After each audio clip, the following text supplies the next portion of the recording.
Salut à tous, bienvenue, bonjour. Si vous nous rejoignez, bienvenue. Vous êtes sur studioqualita.com, la nouvelle radio des francophones d'Israël. Et d'ailleurs, bien évidemment, puisque vous pouvez nous écouter partout. Alors aujourd'hui, nous allons dans le cadre d'une émission que vous connaissez bien maintenant, qui s'appelle Israël, comment ça marche ?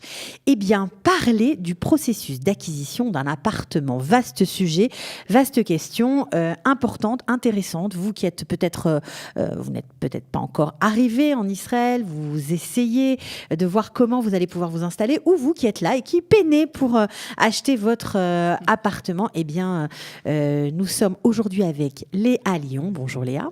Bonjour. Donc vous la voyez à l'image. Merci d'être venue Léa. Merci, c'est un grand plaisir pour moi d'aider les Olim dans leur processus d'intégration, donc c'est un grand plaisir pour moi. Sympa comme toi. Alors vous êtes avocate, notaire, installée depuis 2005 à Tel Aviv dans votre propre cabinet. Ça a été difficile ? Disons que l'Alia à 18 ans, c'est plus simple. C'est simple. C'est assez simple. Donc vous avez étudié ici ? Tout à fait. Ok, alors c'est formidable parce que vous allez être tout à fait au fait de toutes mes questions. Alors comment fait-on pour acheter, tout simplement, acquérir un appartement ? Je crois qu'il y a différentes façons de le faire. Parlons déjà pour le cas d'un appartement qui existe déjà.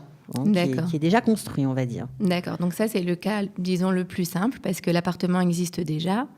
Donc bien sûr, il y a la partie commerciale, la partie de recherche, la partie commerciale de tomber d'accord avec le vendeur sur un prix et une date de remise des clés. Ça, c'est la partie qui est plus ou moins antérieure à la partie juridique. Donc ensuite, une fois que ces points-là sont bouclés, c'est là qu'on rentre en fait en jeu. Donc ça se passe en fait en deux temps. D'abord, il y a l'avocat, bien sûr, qui étudie au niveau des droits, au niveau des conditions juridiques. Et ensuite, l'acquisition en Israël ne se fait pas comme en France avec une promesse de vente et ensuite une signature définitive. Donc ça, c'est une grosse différence. Oui, tout à fait.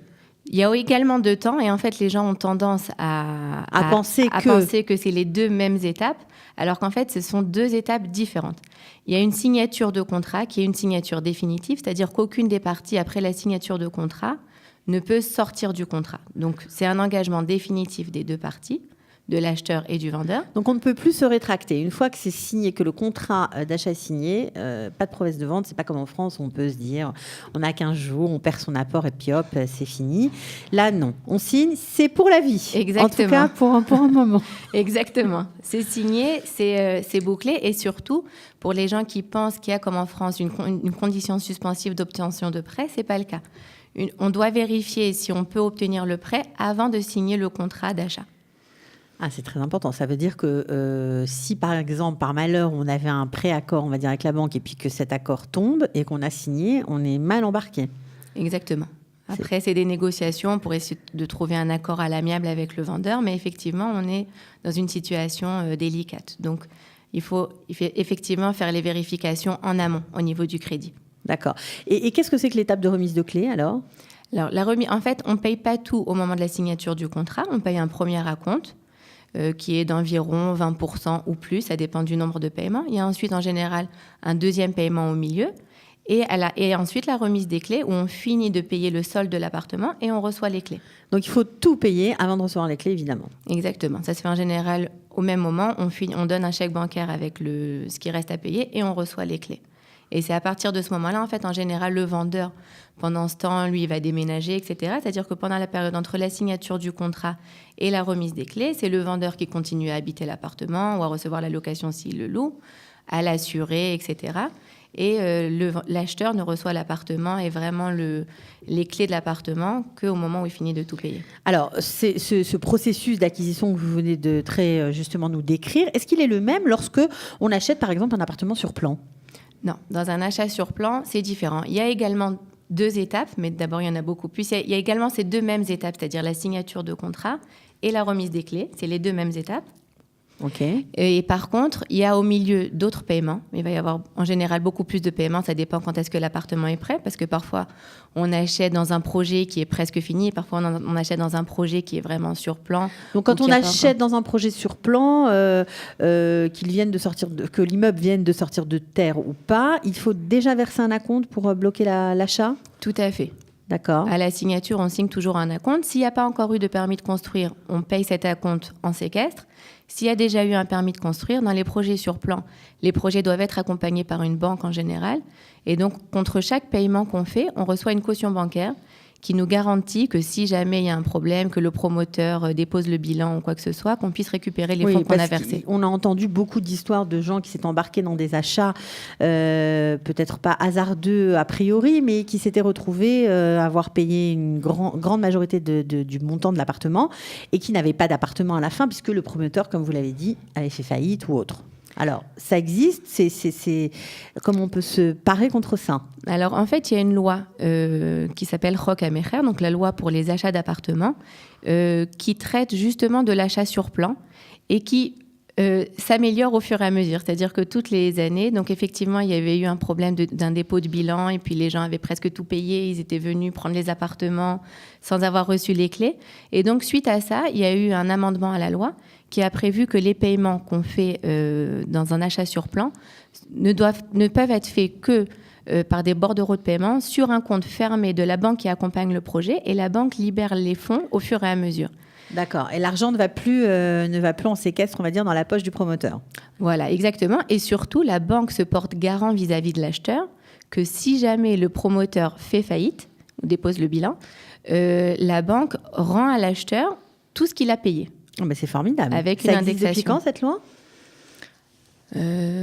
Ça fait déjà plusieurs années. Ça doit faire au moins 5 ans. Au moins 5 ans. Bon, alors c'est rassurant pour ceux qui nous écoutent et qui ont peut-être envie d'acheter. Alors, il y a une troisième façon d'acheter, et c'est de plus en plus en vogue, notamment chez les francophones, c'est le groupement d'achat. Est-ce que vous pouvez nous expliquer de quoi il s'agit exactement ? Oui, bien sûr. Alors, le groupement d'achat, en fait, c'est un achat dans lequel il n'y a pas de promoteur. Ça ressemble, en fait, à, disons, un groupe de copains qui se mettent ensemble, qui se disent on veut tous acheter à tel endroit, etc. Plutôt que d'acheter un promoteur et de payer plus cher parce qu'on achète un promoteur, venez, on achète tous ensemble un terrain. On construit tous ensemble, on prend un câblage, un constructeur, on prend tous les corps de métier, etc. Et on fera comme ça une économie. Donc, en fait, le groupement d'achat, c'est parti en fait sur ce schéma-là. C'est-à-dire que dans un groupement d'achat, il y a un organisateur qui est en fait au niveau juridique, c'est comme un agent immobilier un peu amélioré qui fait un peu plus, mais il n'a pas de responsabilité vis-à-vis de l'acheteur de la même manière que là le promoteur. C'est-à-dire il n'y a pas de date de remise des clés qui est fixe, il n'y a pas de prix qui est fixe. Il y a un organisateur qui dit voilà, moi j'ai fait des estimations, je pense que ça coûtera plus ou moins ça sera prêt plus ou moins à tel moment. Mais en fait, il n'y a pas de promoteur. C'est un groupe. Donc, il faut vraiment que ce soit fait avec des gens qui se connaissent très bien, qui ont confiance les uns dans les autres, en général. C'est ça. Ou bien, en général, il y a des promoteurs qui font des projets sous forme de groupement d'achat. Donc, en fait, au niveau juridique, ils n'ont pas cette responsabilité vis-à-vis des acheteurs, mais c'est eux qui vont vraiment tout organiser et tout mener. Donc, ça donne une certaine garantie, mais encore une fois, c'est pas du tout la même garantie que quand on achète sur plan. Oui, en même temps, si on cherche pour soi-même et qu'on se met dans un groupement d'achat, on est aussi le moteur de son propre achat. Donc, ok, on n'a pas les garanties, mais on est quand même là pour vérifier les choses. Tout à fait. Mais aujourd'hui, en fait, le groupement d'achat, c'est passé effectivement de ce modèle d'un groupe de copains qui organisent ensemble. Donc ça, c'est en général, chacun prend ses responsabilités, à des projets qui ressemblent en fait à des projets de promotion avec des immeubles où on construit 150 appartements, des gros projets où en fait c'est pas du tout des gens qui se connaissent. C'est en fait le promoteur qui, pour des raisons fiscales liées à ses taxes à lui, organise le groupe plutôt en groupement d'achat qu'en promotion. Exactement. Et donc là, c'est présenté souvent aux acheteurs comme une promotion, avec des noms de promoteurs, etc. Mais là où il faut faire attention, c'est qu'au niveau juridique, l'acheteur n'a pas du tout les mêmes garanties que quand il achète. Donc il faut si vous achetez comme ça, soyez alertés, restez en alerte et vérifiez bien les garanties dont vous disposez. Alors juste une petite question avant de terminer, parce que ça, on l'a entendu, vu, revu, on l'a même parfois expérimenté. Le fameux problème du métrage en Israël, parce qu'on dit toujours, oui, j'ai acheté un 150 mètres carrés ou j'ai acheté un 100 mètres carrés, et puis finalement, quand on arrive, on se dit, mais c'est pas possible, c'est pas les mêmes mètres carrés qu'en France. Est-ce que vous pouvez nous expliquer Oui, pourquoi Bien sûr, effectivement, c'est pas les mêmes mètres carrés qu'en France. Alors, un mètre carré, c'est un mètre carré. Mais la différence, c'est la manière de calculer. En fait, la loi en France prévoit qu'on ne calcule que la surface sur laquelle on peut marcher. Alors qu'en Israël, on calcule toute la surface de l'appartement. Y compris les murs, l'épaisseur des murs. Voilà, y compris les murs. Et les Israéliens, d'ailleurs, ne comprennent pas les Français. Ils disent, mais je comprends pas, ça lui appartient. Après, s'il veut enlever tous les murs et en faire un loft, il fait ce qu'il veut avec ses murs. Mais toute la surface de l'appartement, même là où il y a des murs, ça appartient à la personne. Alors, c'est quoi la différence, en fait? Quand on achète un 100 mètres carrés, ça correspond, en Israël, ça correspond à combien de mètres carrés sur lesquels on peut marcher, comme vous dites, par rapport à la France? Il faut compter entre 10 et 20%. Ouais, alors après, 80 mètres carrés à peu près, quoi. Là où il faut faire attention aussi, c'est que la nouvelle loi, en fait, en Israël, elle est assez récente. Elle date d'il y a quelques années. Donc, en fait, quand on achète des appartements plus anciens, il y a souvent un métrage qui est inscrit au cadastre, un autre métrage qui est inscrit à la mairie, un autre métrage qui est, si on fait venir quelqu'un, c'est encore un autre métrage. Donc, en fait, pour les appartements plus anciens, c'est difficile de savoir exactement ce qu'on achète. Exactement. Bon. Eh bien, écoutez, c'était passionnant. On a encore beaucoup de sujets à aborder avec vous et on ne va pas s'en priver. Donc, j'espère que vous allez revenir pour nous parler peut-être de l'achat, du prêt face à la banque. Ben oui, forcément, parce que quand on achète un appartement, il faut bien une banque pour le financer. Voilà, merci beaucoup Léa Lyon d'être venue et on vous retrouve avec plaisir. Merci à vous, avec plaisir. Au revoir.